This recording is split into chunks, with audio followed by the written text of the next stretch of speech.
Hello বন্ধুরা, good morning. তোমরা সবাই কেমন আছো? আশা করি ভালো আছো। আমি ঠিক ভালো নেই, আমার শরীর খুব খারাপ। কাল থেকে হট করে প্রেশারটা হাই হয়ে গেছে, শরীরটা প্রচণ্ড খারাপ, ভালো লাগছে না।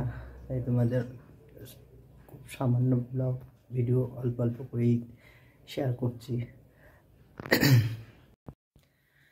শুয়েই ছিলাম, তারপরে একটু উঠলাম, উঠে মেয়ে কাজে যাবে, তা আমি সেরকম কিছু করিনি, আমার বাবাই করে দিয়েছে।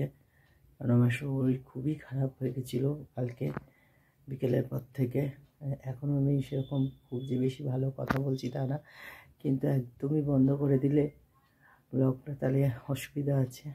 এই জন্য যতটুকু পারছি তোমাদের কাছে শেয়ার করছি। এখন আজকে আমার খুড়তুতো দেওরের বিয়ে, বাড়ির পাশেই একদম সব, তার মেয়েরাও যাবে, সব বরযাত্রী। বড় মেয়ে কাজে গেছে, বড় মেয়ে হয়তো বিকেলের মধ্যেই চলে আসবে, ছোটো মেয়েও যাবে। আর আমাদের তো খুবই শরীর খারাপ, জানি না। তা চাটা খেলাম, ওষুধ খেলাম, 3 রকমের ওষুধ খেলাম, চা আর বিস্কুট খেলাম। খেয়ে এখন বসেছি, দেখি গরম গরম ভাত হয়ে গেছে, ডাল হয়ে গেছে, সবই হয়েছে। ঠিক আছে, যা যা হবে টুকটাক তোমাদের সব শেয়ার করব। টুকটাক মোটামুটি সব কাজ হয়ে গেল। এবার যাই একটু স্নান টান করে আসি, তারপরে আবার দেখি কি করা আছে। ঘুগনি টুগনি আস্তে আস্তে করবো, আমার শরীরটা একটু ভালো লাগছে। শ্যামনগর থেকে চলে এলাম হালিশহর, পর এখান দিয়ে চলে যাবো যাচ্ছি, সোজাই যাচ্ছি আমরা। আজকে আর ঢুকলাম না। কি হয়েছে? কে মেরেছে তোমাকে? মুখটা কেমন চোচার মতন করে গেছে, একদম বাঘের চোখ পায়ের মধ্যে।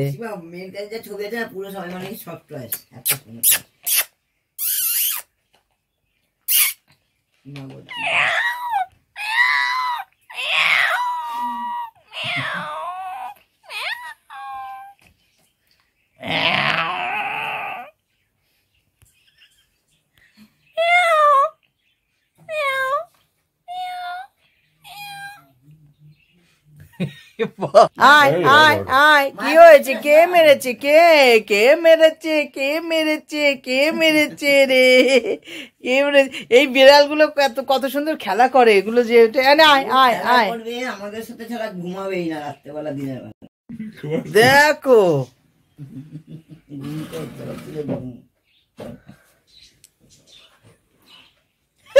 দেখছে না,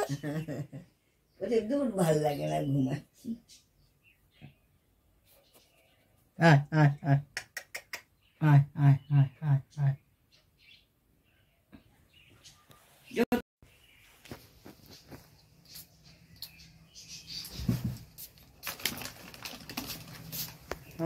আর একটু ভালো করে তুলি সরস্বতীটা। আমরা আগে এটা কিনেছিলাম, দেখো আমার মানে আমাদের সবথেকে বড় ঠাকুর মানে এটাই না? সুন্দর হয়েছে ঠাকুরের মুখটা, সেজে গুজে বসে আছে। আমরা এখানে এসেছি, একটু ওই বাপের বাড়িতে এসেছি, এই মেজদার ঘরে। মেজদার একটা সরস্বতী ঠাকুর কিনে নিয়ে এসছে, তাই দেখলাম বেশ ভালোই হয়েছে। সরস্বতী ঠাকুরটা খুব সুন্দর হয়েছে।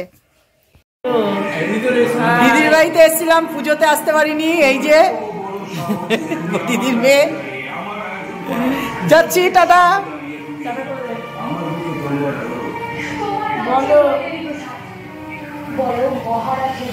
চলো, এই বাড়ি এসে ঢুকলাম, আর ওইদিকে মেয়েরাও বেরিয়ে গেছে। এখন 7টা বেজে গেছে। এখন আমি তাড়াতাড়ি যুদ্ধ করি, তাড়াতাড়ি এমনি সব মোটামুটি করে গেছি। এখন কিছুটা আটা মাখতে হবে। হাত মুখটাকে ধুয়ে আসি, হাত পাটা, তারপরে চালু করে দিই।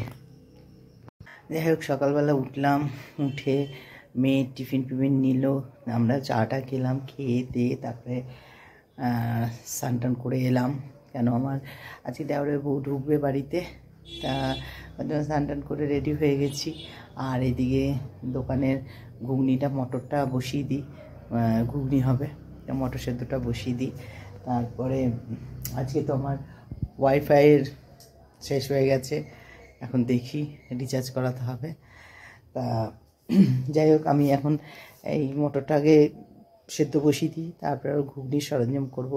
এসব সব দোকানের তো রান্নার ব্যাপার আছে, সব করে নিই।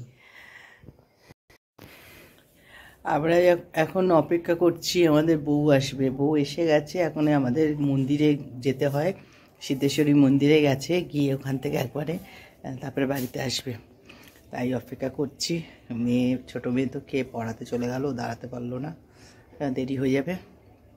আমিও দেখি ওখানে গিয়ে। ও মেজদি সরো, মেজদি সরো।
এখন একটু বেরোচ্ছি, একটু ব্যাংকের দিকে যাব, দেখি ওখান থেকে ফোন করলো। ব্যাংকে গেলাম, ব্যাংকের থেকে আসলাম, এসে খেয়ে দিয়ে না একদম শুয়ে পড়েছি। মানে এতক্ষণ ব্যাংকে গিয়ে মানে বসে থাকতে হয়েছে, প্রায় 2 ঘন্টা 2.5 ঘন্টা। তা যেহেতু এখানে ম্যানেজার এসেছিলেন, হাতের ছাপটা নিতে ভুলে গেছিলেন, এর জন্য এই মানে হাতের ছাপের জন্য বসে থাকতে হয়েছে। তারপরে সেই কতক্ষণ বসে বসে তারপরে ম্যানেজার আসলো তখন কটা, হ্যাঁ 2:10-15 আসলো। তারপরে আবার হাতের ছাপটা নিল, তারপরে আসলাম। এসে না আর ভাল লাগছিল না, কোনোরকম খেয়েছি, খেয়েই ঘুমিয়ে পড়েছি। দোকান খুলতে এখন দেরি হয়েছে, গিয়ে সব গোছাচ্ছে। আর আমি একটু ঘুগনিটা, মটরটা সবই করা আছে, শুধু একটু সাঁতলে নেবো, তাড়াতাড়ি করে নিই।